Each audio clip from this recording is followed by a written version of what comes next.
Jeudi politique. www.mazlec.net. L'invité du jour.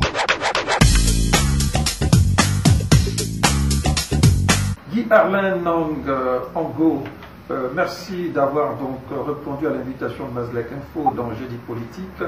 Présentez-vous à ces téléspectateurs qui vous écoutent. Merci. Donc, je vous remercie pour cette interview. Je suis Guy Arlin Nang, effectivement, porte-parole du mouvement citoyen Gabon au départ, porte-parole du candidat Roland Désiré Abamiko à l'élection présidentielle du 27 août 2016. Je peux également ajouter que j'ai été arrêté le 17 juin 2017 dans le cadre de l'affaire Abamiko et j'ai été libéré récemment.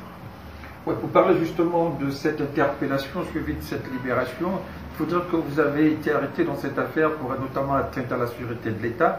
Une question vient à l'esprit, est-ce avec justement des bombes artisanales comme l'a fait Roland Désiré Abba que l'on puisse véritablement menacer la sécurité d'un État policier soit-il soupçonné? Merci, c'est une très bonne question. Mais je vais peut-être vous décevoir là-dessus. Pour l'instant, le dossier sur son compte.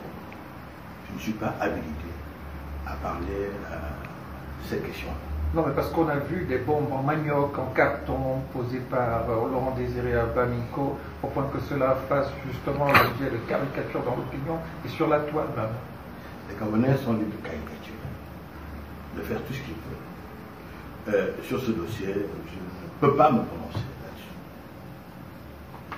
Aussitôt sorti de prison, on vous revoit sur le terrain avec la boussole idéologique d'antan, donc l'acquis d'une indépendance réelle du Gabon et des États africains, pourquoi pas, sinon une réelle autonomie par rapport à Paris, sinon une indépendance réelle.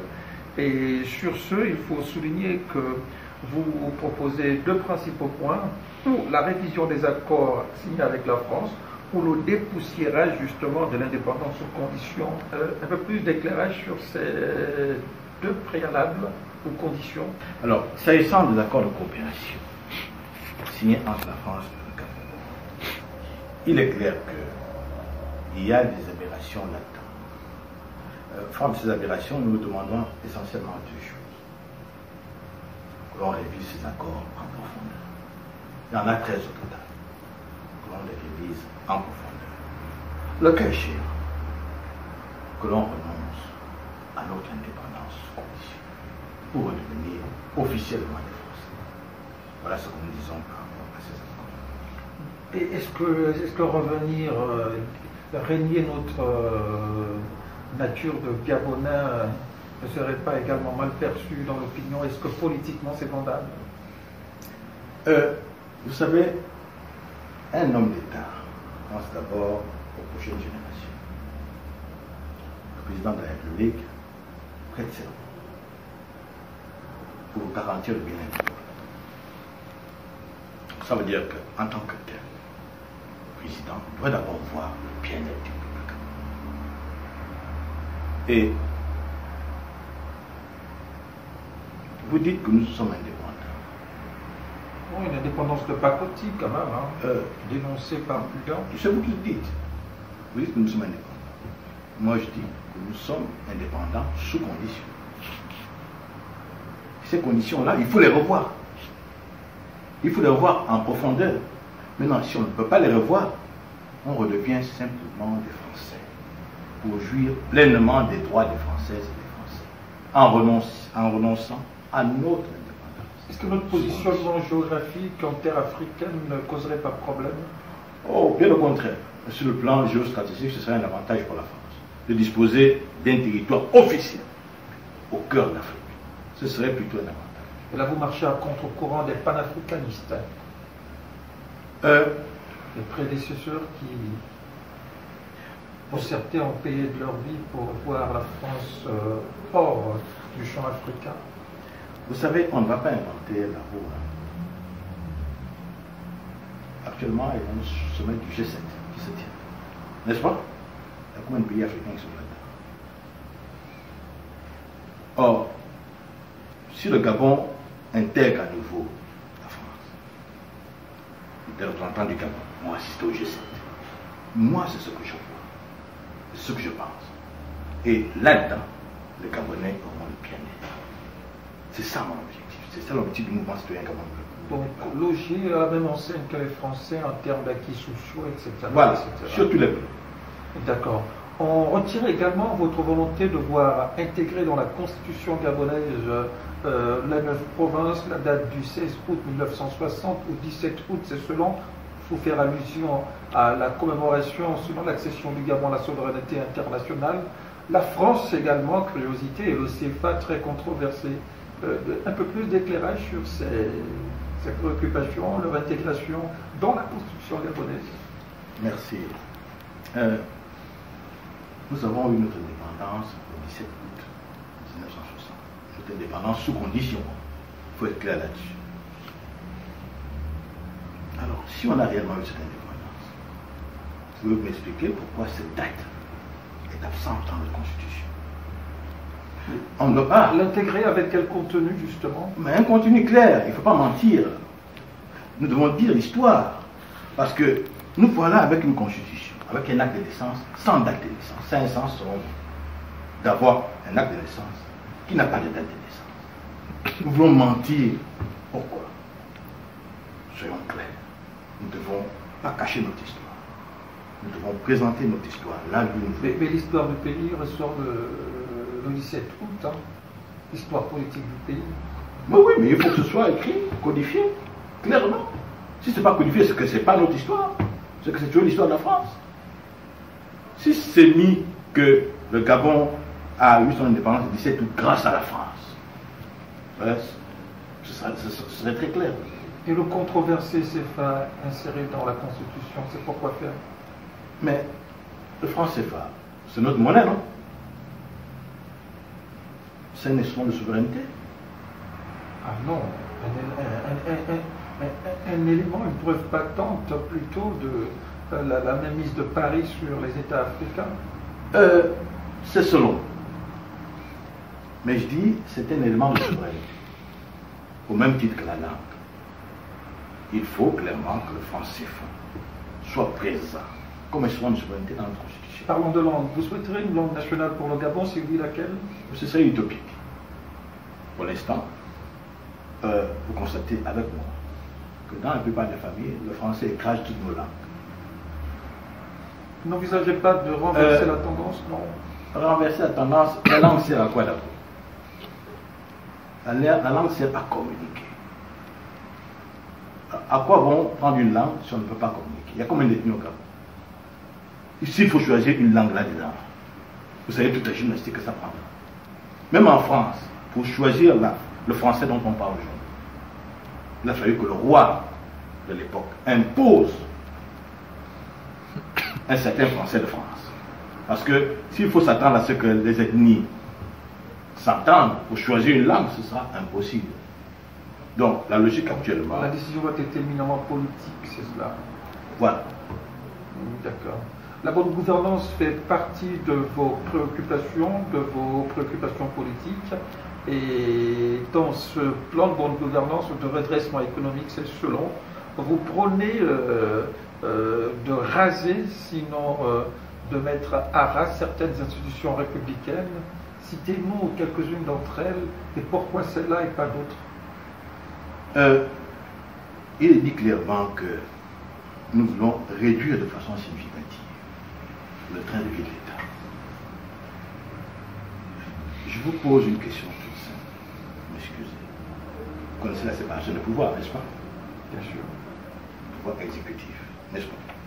Pouvoir législatif, pouvoir judiciaire. Voilà les trois pouvoirs de notre Constitution. Même s'il y a des confusions de genre, on en plus d'une fois. Mais on s'en tient à ça. Alors, actuellement, parlant du pouvoir législatif, nous sommes un pays sous-développé. On n'a pas besoin d'avoir deux chambres. On est contenté très bien d'une seule chambre. La preuve, ça a été fait récemment. On a bien fonctionné avec une seule chambre, sans problème. Voilà pourquoi la deuxième chambre est jugée pour inutile. Il faut supprimer le Sénat pour faire des économies, pour financer le développement. Il y a beaucoup de choses à faire, beaucoup de chantiers. Deuxième aspect, le conseil économique et social. Les activités de conseil. Est-ce que ce sont des activités constitutionnelles, ça? Les conseils qui est? Les conseils l'exécutif. Donc ça ne peut pas être des institutions constitutionnelles, puisqu'ils sont rattachés à l'exécutif. Donc c'est une aberration constitutionnelle d'avoir un conseil économique et social dans la Constitution. Trouver une autre formulation, mais ce n'est pas sa place. Idem pour le Conseil national de la démocratie. C'est des activités de conseil. Ils conseillent l'exécutif. Ils ne doivent pas être des institutions constitutionnelles. C'est des activités de conseil. À caractère peut-être élargi, mais c'est des activités de conseil.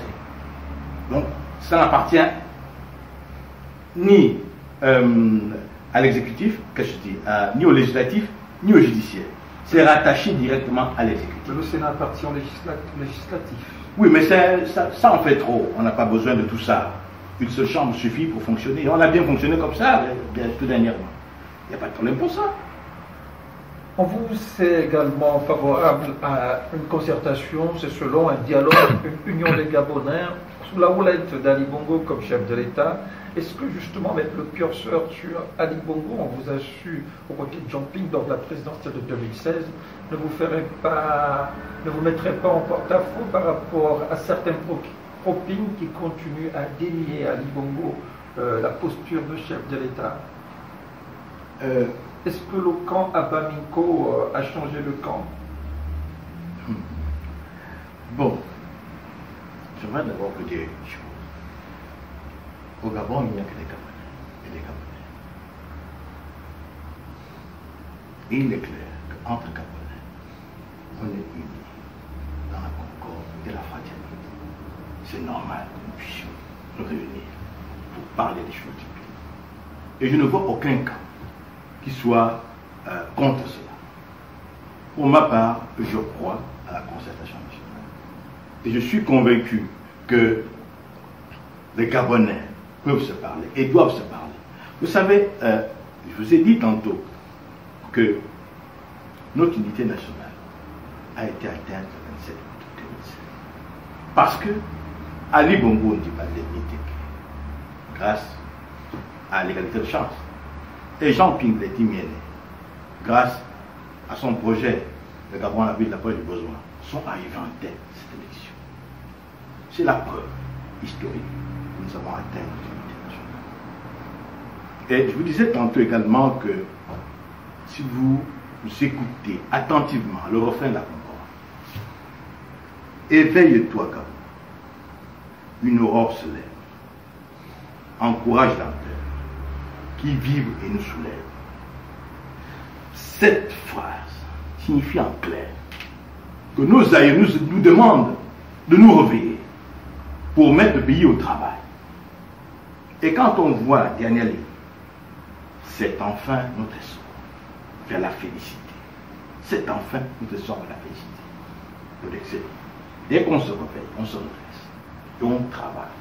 Et c'est en travaillant que l'on va pouvoir développer notre pays pour que notre pays soit un modèle dans le monde entier. Donc il est nécessaire que les Gabonais se parlent pour travailler enfin ensemble pour l'avenir du pays. Peu importe qui tire le lead. Peu importe, c'est des Gabonais. On sait également au cœur de vos priorités politiques les questions de réchauffement et dérèglement climatique. En parlez-nous un peu. S'agissant du réchauffement climatique ou du dérèglement climatique, je le disais tantôt que le Gabon et la France nous ont formés pour les servir. En conséquence, servir le Gabon et la France doit être notre seule priorité pour les générations futures. Sauf erreur de ma part, sauf si je ne suis plus scientifique. Cette formule démontre clairement la première. D égale racine carrée de grand G fois grand M fois petit m sur grand F. Cette formule est claire. Que lorsque la masse du Soleil baisse, la masse de la Terre baisse, la distance entre le Soleil et la Terre est diminue. Voilà pourquoi on parle de réchauffement climatique. Cette formule explique cela clairement. S'agissant du dérèglement climatique, aujourd'hui, la Terre a une masse. Mais cette masse s'allège. Parce qu'en dehors du fait que la Terre s'allège naturellement, l'humain a décidé d'alléger davantage notre planète. Donc elle devient de plus en plus légère. Donc le réchauffement climatique s'accélère. Et c'est cette accélération du réchauffement climatique, ajoutée au fait que la planète Terre se retrouve enveloppée par un nuage de déchets spatiaux. Ces deux éléments conjugués, parce que les nuages-là empêchent la sortie des radiations infrarouges de la Terre vers l'espace, toutes les nuits. Ces deux éléments conjugués font en sorte que la Terre se réchauffe beaucoup plus rapidement. D'où le dérèglement climatique, qui est un phénomène anthropique, lié à l'homme. Le réchauffement, il est naturel, mais le dérèglement est un phénomène anthropique, attaché à l'homme. Parce que l'homme allège la planète Terre depuis le 4 octobre 1957. D'où ces explications sur le réchauffement climatique et le dérèglement climatique. Vous savez, des gens émettent des hypothèses sur les gaz à effet de serre, etc., etc. Ils n'ont qu'à vous montrer une formule comme ça, que tout le monde pourra apprécier, pour montrer que les gaz à effet de serre, quand il y a ça, il fait plus chaud. Quand il n'y a pas ça, il fait moins chaud. Ils n'ont qu'à vous montrer une formule comme ça. Cette formule est là, je ne l'ai pas inventée. Tout scientifique peut l'apprécier. Et tout scientifique arrivera à la même conclusion. Donc, il est clair que il y a des choses qui sont dites, peut-être pour d'autres raisons. Nous, on ne rentre pas là-dedans. Nous rendons au pays ce que le pays nous a donné. Le pays nous a formés. Nous disons au pays, attention, ce qu'on vous dit là, nous on ne pense pas que c'est ça. Parce que voilà la vérité ici. Et qu'est-ce qu'il faut faire justement pour remettre le pays sur les rails, sinon le monde sur les rails? Nous sommes un petit pays, le Gabon c'est un petit pays. Nous demandons simplement au président de la République du Gabon de faire une déclaration à la tribune des Nations Unies pour dire que, attention, la conquête spatiale accélère le réchauffement climatique.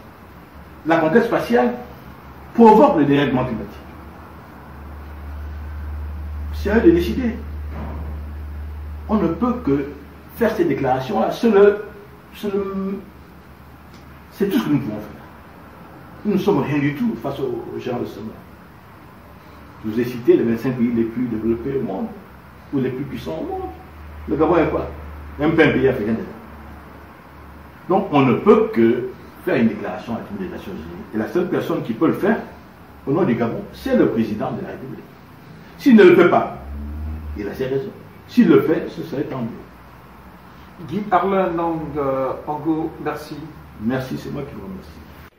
L'info du Gabon en un clic, c'est sur www.mazlec.net.